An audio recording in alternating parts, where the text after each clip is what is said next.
dia a todos. Eu preferi ficar aqui mais próximo a vocês.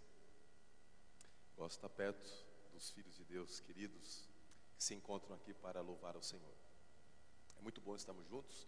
Foi realmente muito especial conhecer a igreja ontem e hoje estar reencontrando cada um de vocês para nós continuarmos esse momento especial de reflexão sobre a base da nossa fé, a esperança que nós temos, a certeza da salvação em Cristo Jesus, e também muito feliz por saber que temos amigos aqui presentes, né?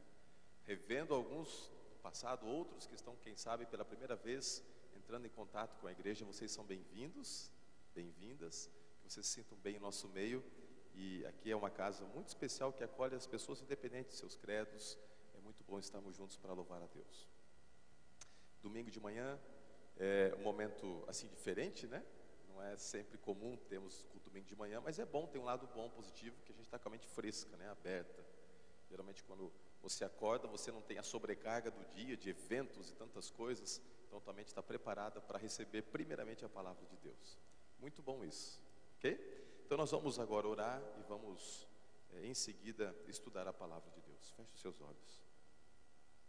Senhor Deus, obrigado pela oportunidade que temos de estudar a Tua Palavra. E nesta manhã, os Teus filhos estão aqui reunidos. Tenho certeza, ó Pai, que o Senhor trouxe cada um deles. E eles terão a oportunidade agora de ouvir a Tua voz. Que o Senhor possa estar com eles, possa usar as minhas palavras a partir deste momento, para que tudo o que aconteça aqui glorifique o Teu nome. Nós oramos em nome de Cristo Jesus, nosso Senhor e Salvador. Amém. O título desta manhã, nosso segundo sermão da Semana Santa, é Desmascarados pela Cruz. Esse é o título, tá? Desmascarados pela cruz. Interessante que, se você vai a um ambiente assim, em que as pessoas estão participando do carnaval, ou passa de carro, não precisa estar no ambiente, mas passa de carro, é comum, não apenas no nosso país, mas em outras culturas e festas parecidas, o uso de máscaras. A máscara, ela tem o papel de encobrir a realidade.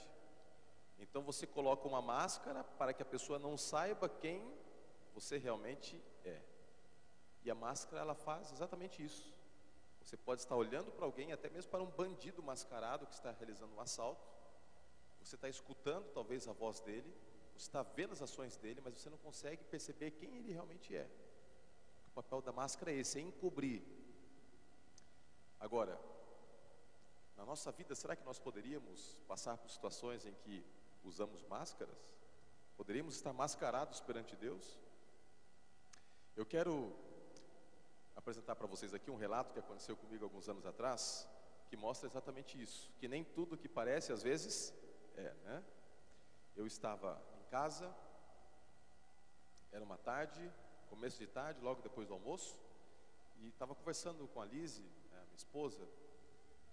A gente estava preocupado porque nós éramos recém-casados, estava com uma série de situações para resolver no campo de finanças. Ele naquela inquietude, o que nós vamos fazer, como é que a gente poderia fazer para resolver isso, e tinha necessidades, né, a serem, né, trabalhadas, e no meio daquela conversa, de repente tocou o telefone. Deu um toque no telefone, aí eu corri para atender o telefone, mas a ligação tinha sido encerrada, então não deu tempo nem de atender. Aí quando eu peguei o telefone, eu percebi que tinha uma outra mensagem. E quando eu vi essa mensagem, eu quase caí de costas. Porque eu sempre fui muito assim, se é que existe isso, né? Porque eu praticamente não posso defender essa teologia, mas se existe alguém azarado, esse alguém sou eu.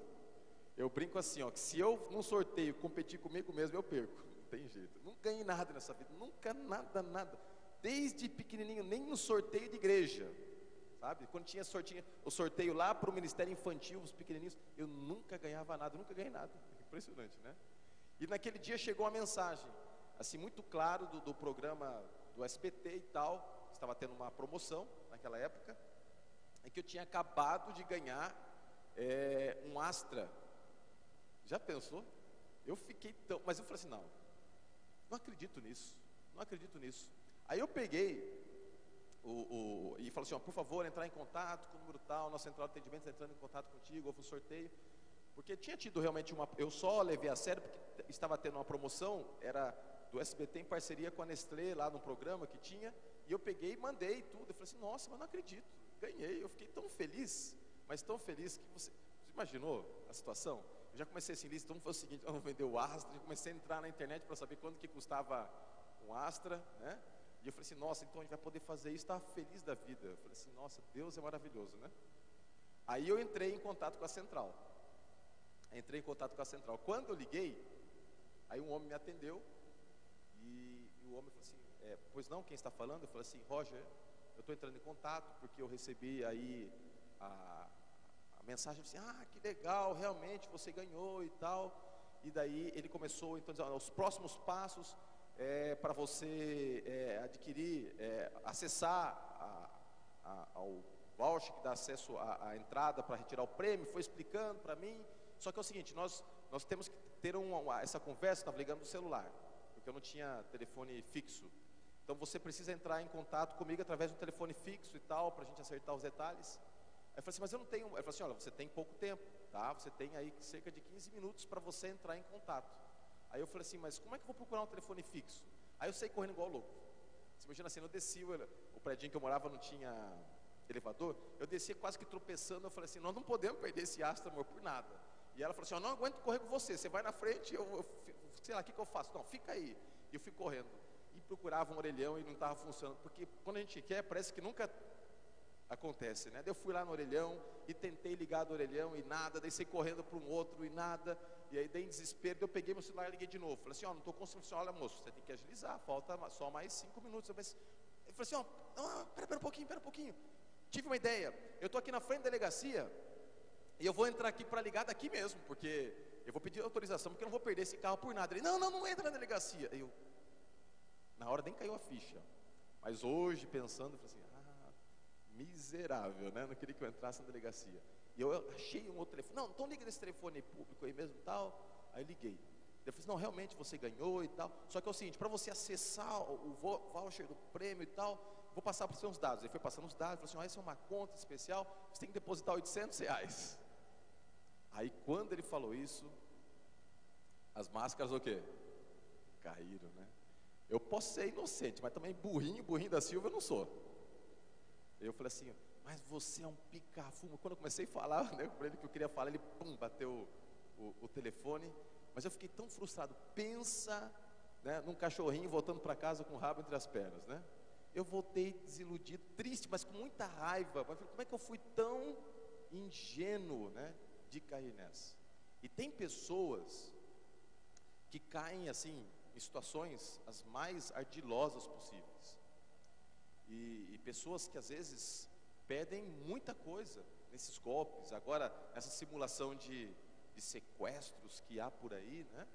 E às vezes as pessoas olham para algo, mas é tão nítido, você pensa que é, mas na verdade não é aquilo. E quando você descobre que não é, às vezes é o quê? Tarde demais. Você foi enganado. O pior engano é aquele em que a gente se auto-engana. E existe algo com relação à religiosidade que tem enganado muitas pessoas. Isso tem a ver com a natureza humana. Nós estamos estudando o livro de João, especialmente os últimos discursos de Cristo antes da cruz. E cada um dos encontros que nós teremos aqui, nós iremos analisar um desses discursos. Ontem nós estivemos vendo sobre o último discurso que Jesus teve com as pessoas em geral, com o povo, antes da cruz. Porque depois daquele discurso que nós vimos ontem, que está lá em João capítulo 12, as próximas mensagens foram apenas para os seus discípulos. Foi um momento muito especial, reservado, em que Jesus se achegou bem perto deles e começou a transmitir as suas últimas orientações, as suas últimas palavras. E o discurso que nós iremos ver agora é um discurso que envolve as falas de Cristo direcionadas às duas pessoas. E essas pessoas, elas foram desmascaradas pela realidade da cruz, porque elas tinham uma autoimagem distorcida, e a imagem que elas tinham, distorcida, de alguma forma tem ecoado nas gerações subsequentes e anteriores, porque todos nós, de alguma forma, nos enganamos.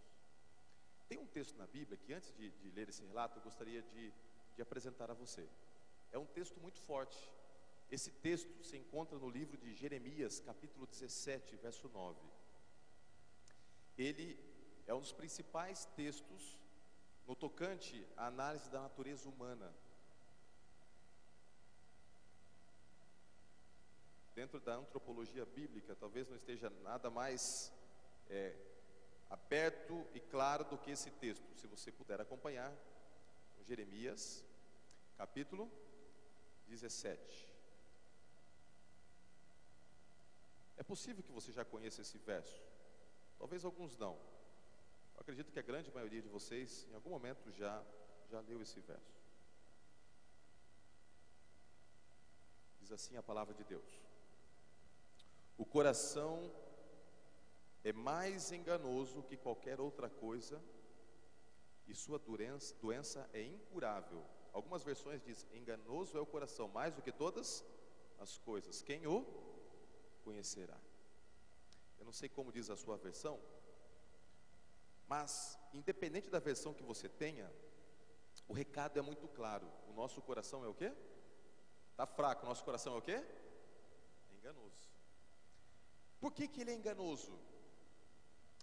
Deus nos fez, basicamente, tendo três aspectos elementares da nossa natureza.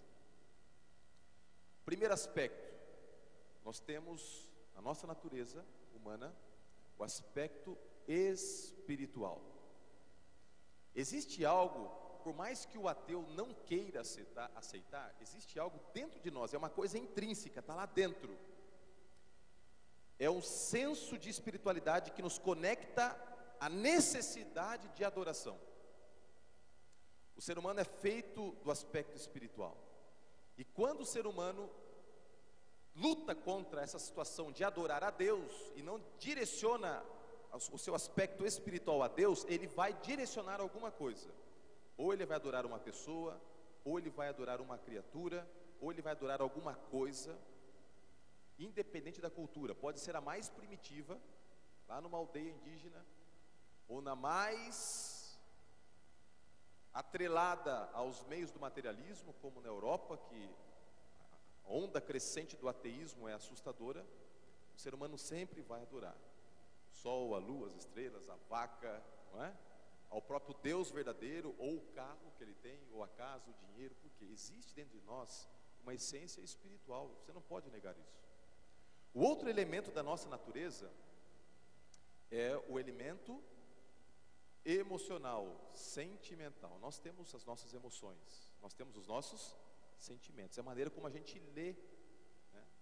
Como a gente lê, como a gente vê a vida. O ser humano é feito do físico, mental e espiritual. E a nossa parte mental, ela é formada basicamente por duas coisas. A primeira delas, a nossa razão, o aspecto cognitivo, ou seja, você analisa as coisas, e ao olhar para as coisas, você, pela lógica, pela razão, você estabelece alguns conceitos que vão acompanhar você a vida toda. Por exemplo, quando você era pequenino, em algum momento, ou foi ensinado, ou colocou a mão, você entendeu que quem mexe com fogo, quem concorda com ele, mexe com fogo o quê? Você não precisa ser nenhum super-humano para entender isso. Por quê? O teu aspecto cognitivo, mental, em algum momento estabeleceu essa conexão, que fogo é igual a queimadura. Ou seja, você não pode colocar a mão no fogo que você vai se queimar. Agora, além do aspecto mental, essa questão que nos faz ler a vida, ou seja, o aspecto racional, lógico, você tem também as emoções, você sente as coisas. Você está sempre sentindo alegria, tristeza, não é? Você pode estar sentindo entediado, você pode estar feliz, você pode estar ouvindo o sermão desanimado, você pode estar ouvindo, vibrando com o que você está escutando, porque você tem as emoções. E as emoções são as mais variadas possíveis. Então esse é outro aspecto da nossa natureza. E tem o terceiro aspecto, que é o aspecto físico. Todos nós não podemos negar isso. Agora, quando a Bíblia diz que o nosso coração é enganoso, a Bíblia está dizendo principalmente que o nosso todo foi afetado pelo pecado. Nosso aspecto espiritual, nosso aspecto mental e o nosso aspecto físico. Nós fomos afetados pelo pecado. E nós criamos uma imagem distorcida de quem nós somos. E se eu não entendo realmente quem eu sou, eu vou ter dificuldades para entender quem Deus é. A cosmovisão da vida é o quê? É o entender quem Deus é, quem eu sou e o que é o mundo. E quando uma das coisas é afetada, se eu não tenho uma correta compreensão de Deus ou da minha natureza do mundo, eu vou chegar, mesmo que eu queira chegar no lugar certo, eu vou para um lugar errado. E a Bíblia fala então, aqui nesse diálogo que Jesus teve, que esses dois homens, eles tinham uma cosmovisão distorcida e acima de tudo eles tinham uma autoimagem distorcida. E pode ser que nós tenhamos o mesmo problema. Pode ser que esse seja o seu e o meu problema. Na verdade a gente tem que lutar contra isso. E você vai ver isso. Abra a Bíblia em João capítulo 13 agora. Vamos entrar então no texto, o segundo discurso que antecede a cruz, que estamos analisando nessa semana. João capítulo 13.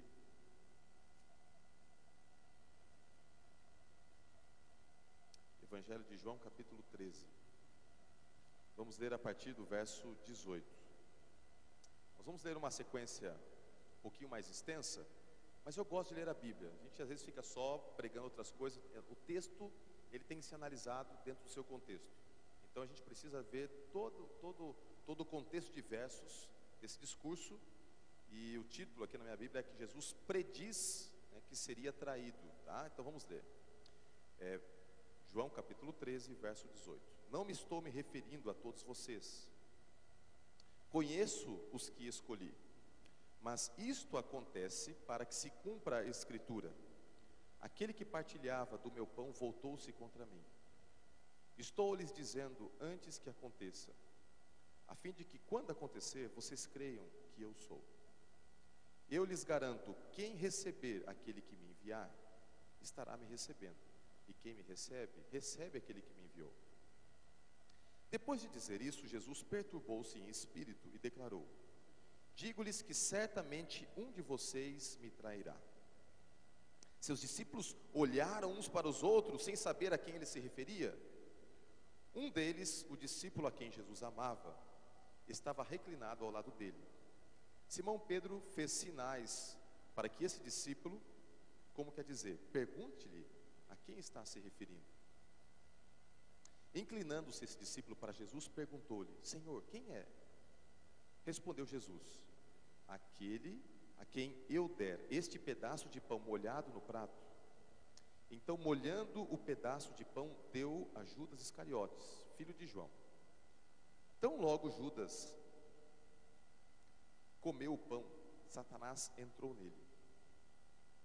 O que você está para fazer, faça depressa, disse-lhe Jesus.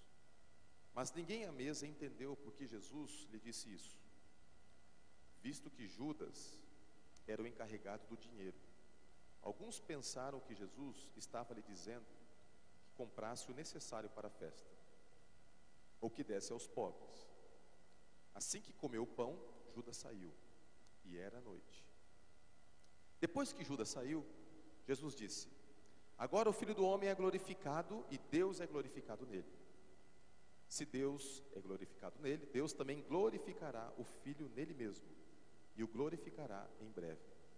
Meus filhinhos, vou estar com vocês apenas mais um pouco. Vocês procurarão por mim, e como eu disse aos judeus, agora lhes digo: para onde eu vou, vocês não podem ir. Um novo mandamento lhes dou: amem-se uns aos outros, como eu os amei.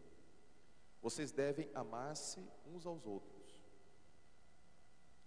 Com isso todos saberão que vocês são meus discípulos, se vocês se amarem uns aos outros. Simão Pedro lhe perguntou: Senhor, para onde vais? Jesus respondeu: para onde eu vou, não podem seguir-me agora, mas me seguirão mais tarde. Pedro perguntou: Senhor, por que não posso seguir-te agora? darei a minha vida por ti. Então Jesus respondeu: você dará a vida por mim?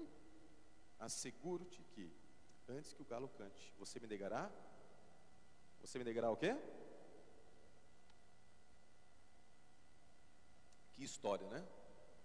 O interessante é que essa história, ela está entrelaçada, esse discurso de Cristo, uma abordagem que ele faz a duas pessoas. Ontem eu disse que o discurso do capítulo 12 de João, ele aconteceu na terça-feira e Jesus morreu na sexta. Esse discurso de Jesus, ele acontece literalmente na quinta-feira, horas antes dele ser preso. E a partir do capítulo, se você nunca atentou para isso, absolutamente tudo que você ler a partir do capítulo 13, aconteceu entre a sexta-feira do pôr do sol, né? O pôr do sol da sexta-feira, que já estava entrando, na verdade, na sexta, certo? Do pôr do sol da quinta-feira, melhor dizendo, entrando para a sexta, até a cruz, ou seja, foi num período muito curto de tempo. Jesus aproveitou um período muito curto de tempo para falar muita coisa, e é sobre isso que nós vamos ver essa semana. Mas ele começa se referindo a esses dois. Ele começa se referindo a esses dois.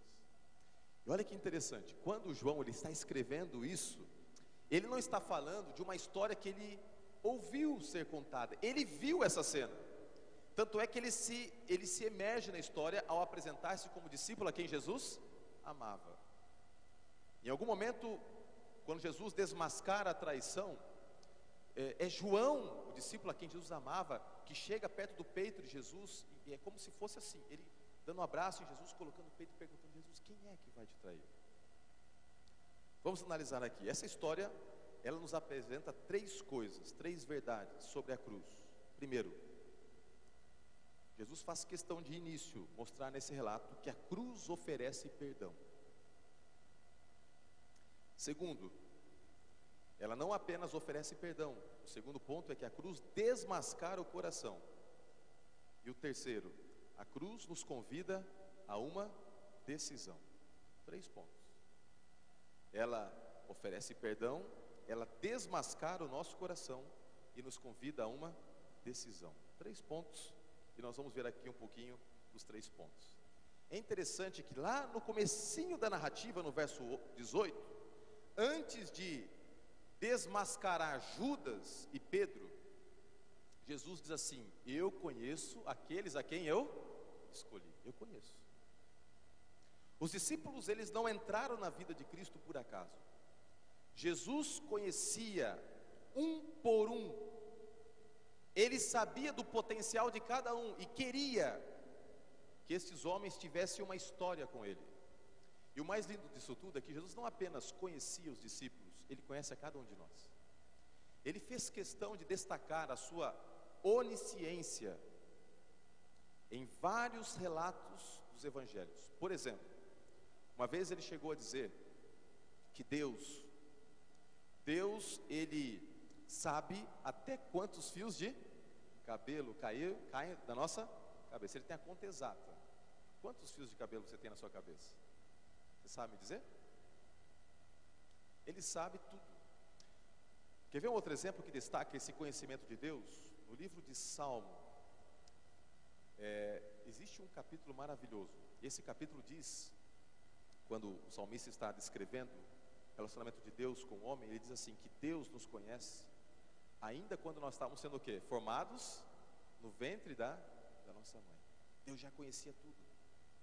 Ele não é pego de surpresa, ele sabe das coisas, ele sabe de tudo, ele sabe o que aconteceu, ele sabe o que vai acontecer. E a onisciência de Deus só é possível porque Deus tem um atributo, que é a imanência. O que é isso? Deus, ele é transcendente, ele está acima de tudo e de todos, ou seja, ele é superior, ele não é como você, ele é Deus, nós somos criaturas. Mas ele não é só transcendente, ele é imanente. O que é imanente? Deus está conosco. É por isso que a Bíblia diz que um nome de Deus é Emanuel. E o que significa Emanuel? Está fraco. O que significa Emanuel? Deus conosco. Deus está contigo no seu trabalho, Deus está contigo nesse momento que você está ouvindo o sermão. Deus estará contigo quando você sair da igreja, Ele sempre está com você. Agora, Ele não apenas está, Ele sabe o que acontece contigo. E perceba que a base para Deus perdoar o ser humano é porque, primeiramente, Ele conhece o ser humano. Ele conhece as nossas fraquezas. E porque Ele conhece as nossas fraquezas, Ele sabe dos nossos erros passados, sabe dos nossos erros futuros e sabe das nossas limitações. Ele sabe de tudo. O conhecimento de Deus, contudo, não impede que Ele perdoe. Por exemplo, só para você pensar um pouquinho, Jesus sabia que Judas um dia o trairia, sim ou não? Alguns estão assim, ó. Sabia ou não? Jesus sabia que Pedro o negaria? Quem que escolhe ser amigo íntimo de alguém que vai trair, de alguém que vai negar? Perceba como isso é complexo. Você pode falar sim, sim, responder automaticamente. Agora eu vou fazer uma pergunta para você. Você convidaria para estar na sua casa, para ser seu amigo íntimo, para almoçar contigo todos os sábados, 2 pessoas aqui na igreja, e Deus dá um sonho para você e mostra que uma vai te trair, né, vai roubar tudo que você tem, e a outra vai te negar, e você fala assim, não, eu faço questão, vai ser um dos meus melhores amigos. Você faria isso? Não é? Agora, por que Jesus, mesmo sabendo disso tudo, fez questão de envolver esses 2 no grupo mais seleto, que era o grupo do discipulado? Sabe por quê? Porque Jesus não espera nós errarmos para depois perdoar. Ele nos perdoa antes de errarmos. Quem gostaria de dizer um amém por isso? É uma coisa forte demais. Quando Jesus Ele expõe a traição e a negação, o ato dele estar fazendo isso já era uma concessão de perdão antecipada. Porque quando Jesus ele chega ali para Judas, no meio de todo mundo, e ele diz assim, Judas, né? Ele não expõe nem o nome, ele é tão maravilhoso que ele não expõe nem o nome. Ou melhor, ele diz assim, olha, um de vocês me trairá. Quem é que no coração já estava planejando trair? Judas. Judas já sabia que faria aquilo. Ou seja, Judas ele ficou assombrado. E os olhos de Judas como que de maneira mais intensa do que qualquer outro discípulo fixaram-se em Jesus. Ele entendeu naquele momento que Jesus estava lendo o seu coração. Então o olhar de Cristo foi colocado sobre Judas. Aí daqui a pouco João pergunta para Jesus, quem é este que vai te trair? Aí o que Jesus faz? Jesus faz algo estranho. Ele pega um pedaço de pão, ele molha o pedaço de pão e avisa, esse pedaço de pão que eu estou molhando, para aquele a quem eu entregar. Ele deixa claro que esse seria o traidor. Mas olha como Judas estava acima de todas e qualquer suspeita. Já vou falar um pouquinho sobre isso. Porque a Bíblia diz que mesmo Jesus dando o pedaço de pão para Judas, os outros discípulos não acreditaram que estava falando de Judas, porque não podia ser Judas. Porque Judas, ele era o homem mais capaz do grupo. Ele possivelmente era o que melhor falava, era o que melhor administrava. Não é à toa que ele fora escolhido para ser o quê? O tesoureiro. Ele cuidava do dinheiro, ele cuidava das ações. Em várias circunstâncias no Evangelho, ele está determinando, ele está querendo direcionar as coisas. Ele tinha potencial de sobra. Ele não era tão impulsivo quanto Pedro, mas ele tinha um potencial incrível. Nem os discípulos perceberam que Jesus estava desmascarando ali Judas. Mas quando Jesus faz isso, Jesus não está querendo humilhar Judas. Ele está dando para Judas a oportunidade de se arrepender. É como ele dissesse assim, Judas, você nem fez ainda, mas eu sei que você vai fazer. Eu perdoo você. O amor de Cristo é tão grande, a cruz é tão gigante, que mesmo depois de ter traído, mesmo depois de ter vendido Jesus por míseras moedas de prata ali, se ele tivesse se arrependido, Jesus o teria perdoado. Perceba que antes do ato, Jesus já estava perdoando. Sabe, eu percebo que muitas pessoas têm dificuldade em aceitar o perdão de Deus. Tem dificuldade assim absurda em aceitar o perdão de Deus. Eu poderia citar aqui várias e várias histórias, mas eu lembro de uma muito forte que aconteceu no meu ministério. Eu era pastor de uma igreja, por questões éticas eu não vou dizer o nome, de repente vai que alguém conheça. E havia nessa igreja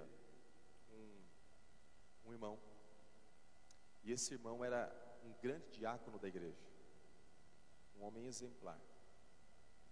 E um dia esse irmão, saindo de casa, percebeu que ao lado morava uma vizinha bonita, que há pouco tempo chegara para estar ali na vizinhança. E ele, ao ir para a igreja, saudou e começou a conversar. Ele não estava ao lado da esposa, ele tinha um filhinho. E sempre que passava para a igreja, ia para o trabalho, começou a conversar com aquela mulher. E logo aquilo que era apenas uma conversa amistosa foi sendo transformada numa conversa intencional de sedução. E daqui a pouquinho ele teve um caso com essa mulher. Nunca contou para a esposa. Algum tempo depois, a mulher morreu. E ele descobriu que a mulher morreu porque tinha AIDS. Foi fazer exames e descobriu que estava com AIDS. Como é que ele vai contar isso para as outras pessoas na igreja? Agora, o desespero foi maior, porque ele não apenas com AIDS, mas o pânico foi porque a esposa estava grávida. E ele pensou assim: e se eu passei AIDS para ela? E não deu outra. No momento do parto, como ele não teve coragem de abordar, os cuidados devidos não foram feitos, a mulher estava com AIDS e o filhinho nasceu com AIDS. Imagine só. Algum tempo depois, a esposa começa em desespero, questionar tudo, e eu chego lá. Só que dentro da estrutura física dele, era uma pessoa simples, ele não tinha muitos recursos. A AIDS teve um impacto devastador. Geralmente você contrai a doença, tempos depois mas dele foi muito rápido. Então, ele estava na cama, a esposa do lado, ele chorava igual criança, e eu cheguei perto dele, comecei a conversar, ter nossas últimas conversas. Algum tempo depois ele faleceu, e eu percebia que não é que ele não acreditasse no perdão de Deus, mas ele dizia: pastor, eu detonei a vida da minha esposa, meu pobre do meu filhinho, que nem sabe que a vida também está com AIDS, e eu estou morrendo aqui. O grande problema é que ele não conseguia se perdoar. A cruz de Cristo, ela é grandiosa porque Jesus, ele não espera primeiro você pedir o perdão. Ele já ofereceu para nós o perdão na cruz. E esse perdão, ele foi oferecido de forma tão antecipada que o livro de Apocalipse, capítulo 13, a partir do verso 8, diz que o Cordeiro foi morto antes da fundação do mundo. O plano da salvação, ele não aconteceu por acidente. O plano da salvação não foi assim: depois que Adão e Eva pecaram, aí Deus se reúne na pessoa do Pai, do Filho e do Espírito Santo, e aí o que a gente vai fazer? Não, antes mesmo que houvesse o pecado contaminado no nosso planeta, Deus já tinha estabelecido um plano, e este plano passava pela cruz. Ou seja, a cruz, ela é grandiosa porque ela oferece perdão. Pedro, ele era muito impulsivo, tão impulsivo que ele achava que ele era melhor do que os demais. E ele usa aqui o paralelismo de comparação ao dizer: os outros podem te negar, mas eu morro por ti, Senhor. Porque Jesus, naquele discurso que nós acabamos de ler, diz: eu vou o quê? Morrer. Ele abertamente disse: eu vou morrer. Ele falou assim: não, imagina, eu morro por ti, eu dou minha vida por ti. Aí Jesus falou assim: você morre por mim? É como se Jesus dissesse assim: sabe de nada, inocente, né? Você morre por mim? Daqui a pouquinho, antes que o galo cante 3 vezes, olha que todo aquele coração presunçoso foi despedaçado, e não precisou muito tempo para ser desmascarado. Apenas algumas horas. Perceba como o ser humano é, apenas algumas horas. O discípulo mais impulsivo, com maior potencial, abertamente, quando você lê o relato bíblico na língua original, quando chega a última cena em que ele é interpelado, ele vocifera, vociferar ali, no caso, é como se tivesse praguejado. Ele fala quase que um palavrão. Ele diz assim, e como se xingasse, eu não conheço esse cara, esse aí que vocês estão dizendo que eu conheço. Algumas horas antes ele disse, se preciso for, eu morrerei por ti. Antes de Pedro fazer isso, antes de Judas vendê-lo, Jesus já estava o quê? Oferecendo perdão. E por isso que ele desmascarou os dois na frente de todo mundo, para que ao passar o relato eles entendessem que Jesus já sabia que eles falhariam e o perdão era concedido. Sabe, eu não posso, e não é meu papel, ao olhar para vocês nesta manhã, saber o que você fez ou deixou de fazer. Mas eu tenho certeza que se nossa vida fosse passada aqui como um filme que vocês assistiram ontem, aberto para todo mundo, muitos capítulos nós íamos querer pular, para que os outros não vissem, porque a gente erra e erra feio. A palavra de Deus nos assegura que a nossa natureza é pecaminosa. Romanos 3, verso 23 diz que o nosso coração é enganoso mais do que todas as coisas. E aí vem o segundo ponto da cruz. A cruz, ela desmascara o coração. Judas achava que conhecia a si mesmo e superestimou a sua capacidade. Ele achou que ele era mais do que realmente era. Pedro achava que conhecia o seu potencial, mas subestimou o seu coração pecador. Os dois discípulos acharam que poderiam, no momento de crise, ter a situação sob controle, mas não tinham. Sabe por que não tinham? Porque, como lemos, nosso coração é enganoso. Como o apóstolo Paulo diz em Romanos capítulo 7, miserável homem que sou, quem me livrará desse corpo de morte? Quem me livrará? Nós somos muito falhos. Aí você olha para alguém e aponta o dedo para aquela pessoa, e quando você aponta o dedo, tem quantos apontando para você? 3.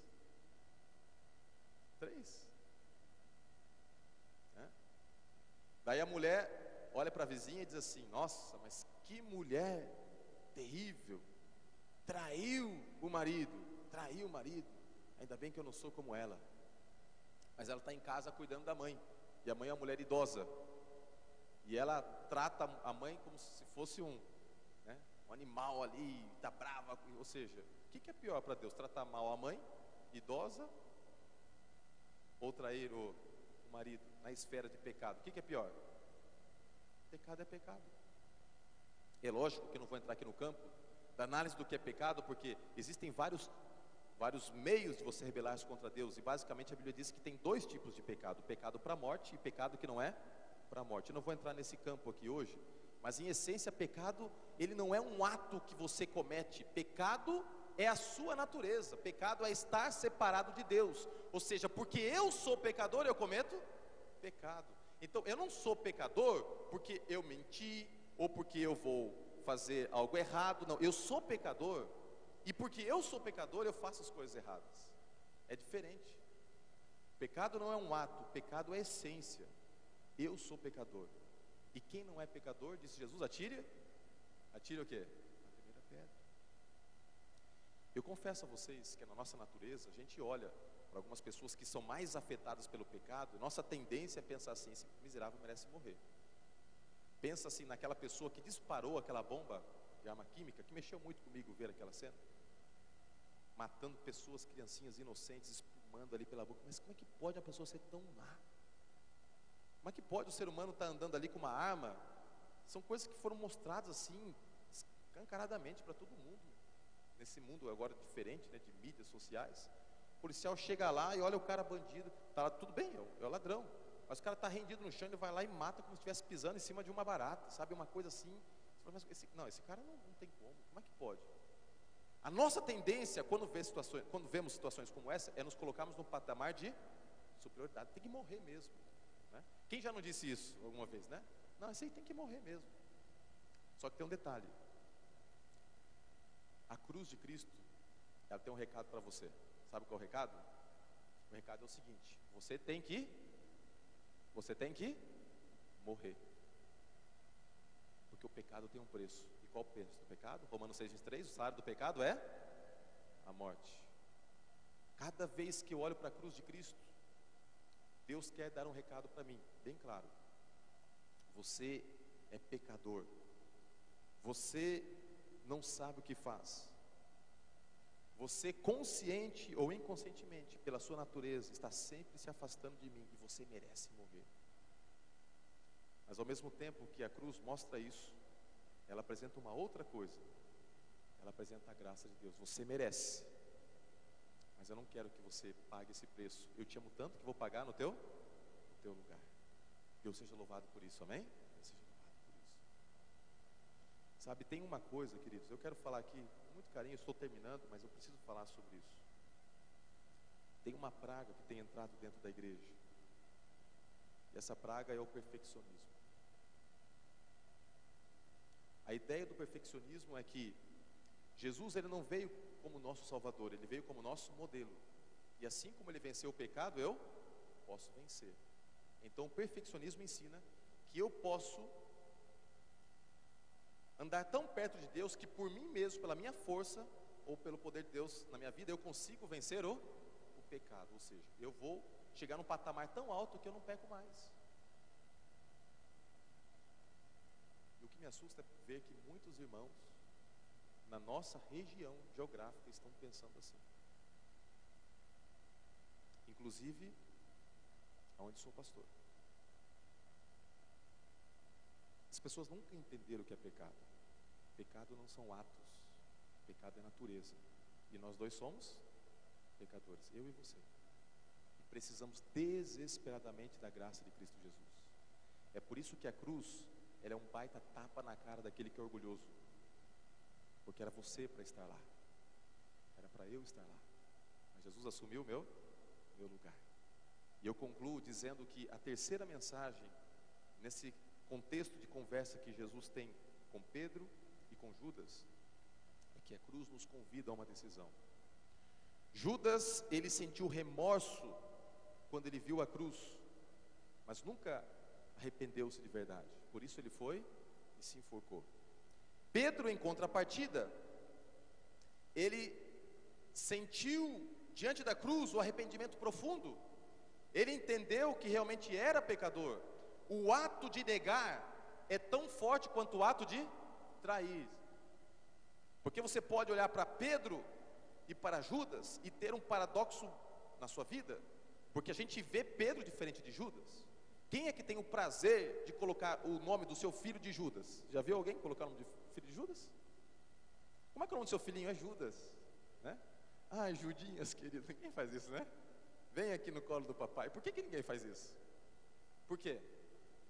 Quando você lembra do nome de Judas, o que acontece? Está associado à vergonha. Ninguém quer esse nome. Ninguém quer esse nome. Agora, quantos aqui já viram alguma criança chamada Pedro? Levante a mão, né? Pedrinho, para lá e para cá. Mas Pedro não negou Jesus? Negou ou negou? Negar não é de certa forma traição? Sim ou não? É traição. O ponto aqui não foi o ato em si, porque o ato de Pedro foi tão vergonhoso quanto o ato de Judas. O ponto aqui é que o discurso, as palavras de Cristo ditas neste momento marcaram a vida de Pedro e não marcaram a vida de Judas. Pedro entendeu o recado, e quando ele reconheceu quem ele era, quando ele foi desmascarado e entendeu que ele não podia viver sem Jesus, que ele não era nada, que ele não era autossuficiente coisa nenhuma, ele chorou amargamente. A Bíblia diz que Judas saiu depois de ter traído, e já era noite, o pôr do sol tinha dado. Ele saiu na noite para entregar-se a Satanás. Quando Pedro traiu, para Pedro não veio a noite, veio ao amanhecer, porque ele sai e ele vai chorar no jardim de Getsêmani, e ele chora amargamente, desesperado, porque ele, ao escutar o galo, ele lembrou-se das palavras de Cristo, e o olhar de Cristo cruzou-se com o olhar de Pedro, e ele sentiu o perdão de Jesus naquele momento, em nenhum momento de acusação. E quando ele sente o perdão, ele aceita o perdão, ele entende o que a cruz significava, e ele foi transformado por Jesus. Transformado. O grande ponto não é se você negou ou não a Jesus na sua vida, é o que você faz quando você cai. Quando você cai, se você levanta a mão, sempre há salvação e esperança de salvação. Pedro, ele foi transformado por Deus, porque ele, ao olhar para a cruz, entendeu que precisava tomar uma decisão.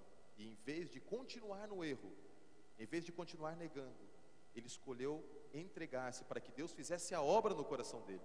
Todos nós temos que tomar uma decisão diante da cruz. O rei Agripa, em Atos 26, 28, diz assim: por pouco me persuades, Paulo, a ser um cristão, mas o coração continuou duro.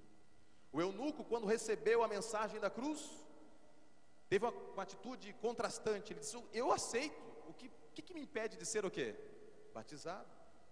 A multidão, ao ver a cruz, dizia que o sangue de Jesus caia sobre nós e sobre os nossos filhos. E no ano 70, Jerusalém foi destruída e o sangue foi derramado. Mais de 500 mil pessoas morreram num único dia. Os ímpios, no momento final da história, diz a Bíblia, em Apocalipse capítulo 6, ao olharem para Cristo, vão dizer: escondei-nos da face daquele que está voltando nas nuvens, e vão pedir para que as rochas caiam sobre eles.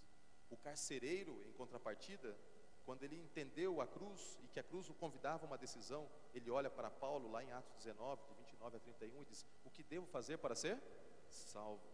Ou seja, você sempre tem que tomar uma decisão.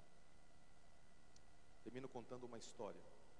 Por que nós não podemos ser os mesmos quando somos desmascarados pela cruz? Demorou para eu entender um pouquinho essa questão da cruz. Eu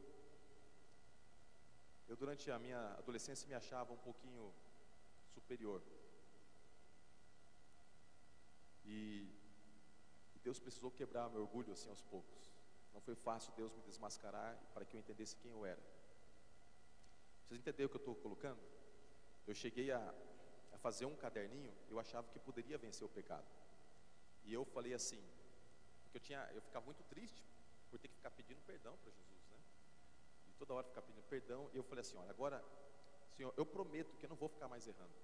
Eu comprei um caderninho e falei assim: cada vez que eu pecar, eu vou ter que anotar. Isso vai ser tão vergonhoso que eu não vou querer mais pecar. Eu vou anotar. Lógico, eu tinha 16 anos, eu não entendia o que eu entendo hoje. Mas eu falei assim: eu vou anotar e eu vou me esbofetear aqui, porque assim, eu vou me autoflagelar. Você sabe que essa questão do autoflagelo tem acompanhado muitas pessoas. Eu prometi. A primeira semana já não tinha mais página naquele caderninho ali. E eu falei assim: antes que eu fique roxo e vá para o hospital, vou parar com isso. E foi tão difícil eu entender que eu precisava de um Salvador, porque eu achava que eu poderia. Quando eu preguei uma mensagem muito parecida com essa, fiz uma série de estudos bíblicos com o senhor Antônio. Ele olhou para mim e falou assim, eu terminei o estudo bíblico com ele, e ele disse assim: pastor, eu entendi tudo. Era o ano de 2004. E ele falou assim: pastor, eu entendi tudo, mas eu não sei se isso é para mim. Acho que não estou pronto, assim, eu sou uma boa pessoa. A esposa era cristã, era membro da nossa igreja, e ela pediu que eu fosse dar estudo bíblico para ele. E eu dei o estudo, mas ele continuava ali duro. Não, pastor, eu acho que não é o caso. Eu lembro como se fosse hoje. Era uma mesa assim, puxando para o verde, a cadeira vermelha. Eu sentei, segurei na mão dele e falei assim: Antônio, você não está entendendo que você precisa de um Salvador, que Jesus está te convidando para uma decisão. Nós vamos ter o batismo daqui a alguns dias, você já conhece tudo. Por que você não se entrega para Jesus? Sabe, a cruz está te chamando, você precisa se entregar para Jesus. Ele olhou para mim como se fosse hoje. Eu lembro da cena. Ele olhou para mim e falou assim: pastor, quem sabe um dia. O tempo passou e eu escuto o telefone tocar de madrugada. Era a esposa em desespero. O Antônio foi fazer uma entrega de produtos. Ele tinha uma Fiorino, tinha um micro camburãozinho atrás. Ele foi fazer a entrega de produtos na cidade de Lages. E ele voltava para Florianópolis, quando um caminhão perdeu o controle, invadiu a pista em que ele estava. E eles tiveram que recolher os restos mortais daquele homem. Alguns dias depois de ter segurado na minha mão, eu ter apresentado a cruz e ter dito assim: mais tarde, quem sabe. Eu estava ali fazendo o funeral daquele homem.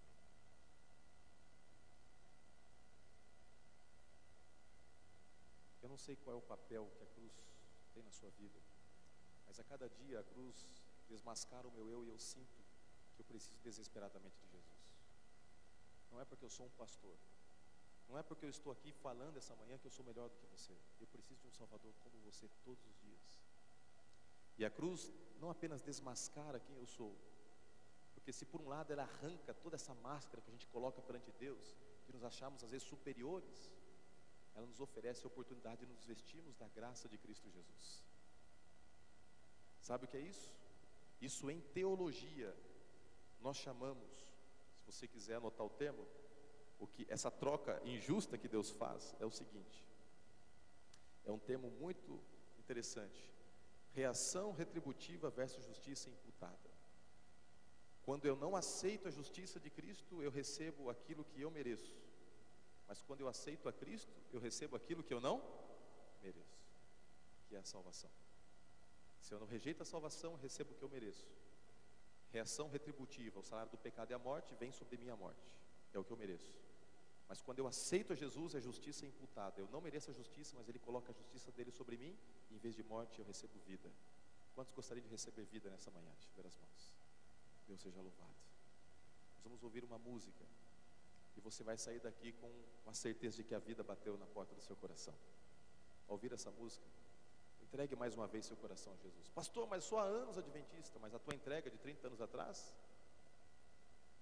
não tem validade para o dia de hoje, porque a cada dia você tem que tomar a sua cruz, morrer para você mesmo e aceitar Jesus.